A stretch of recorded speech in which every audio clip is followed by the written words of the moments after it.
இது உண்மையிலேயே ஒரு நாள் உணவு எடுத்துக்கொள்ளாத பொழுது உறுப்புகளுக்கும் சரி உடலுக்கும் சரி வலு சேர்க்கும். இது உடற்கூறினுடைய அமைப்பில். ஆனால் அறிவு சார்ந்த வகையில் நீங்கள் அந்த விரதம் இருக்கக்கூடிய காலங்களில் இறை சிந்தனையில் இருக்கணும். நான் விரதம் இருக்கிறேன்ற பேரில் நம்ம வேறு பணி செய்யாமல் இருப்போமா?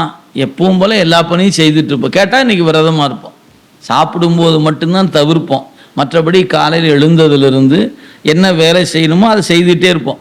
அப்போ அந்த விரதத்தின் நோக்கம் என்னென்னா உணவு எடுத்துக்கொள்ள, அந்த பசி எண்ணம் வரும்போதெல்லாம் இறைவனை நினைத்து கொண்டு இருக்கிறது தான் அதில் இருக்கக்கூடிய செய்தி. அப்போ விரதங்கள் வீடு பெற்றி தருமான்னு கேட்டால் தராது. அப்போ விரதம் வீடை எப்படி தரும்? விரதம் ஞானத்தை கொடுத்து ஞானத்தின் வழி வீடு கிடைக்கும். அதனால தான் மணிவாசக பெருமான் விரதமே பரமாக வேதியரும் சரதமாகவே சாத்திரம் காட்டினர். அவங்கெல்லாம் காட்டிட்டு இருக்காங்க, இப்போ இந்த சாத்திரத்தில் எப்படி இருக்கு அப்படின்னு. அப்படிலாம் இல்லை என்பது கருத்து.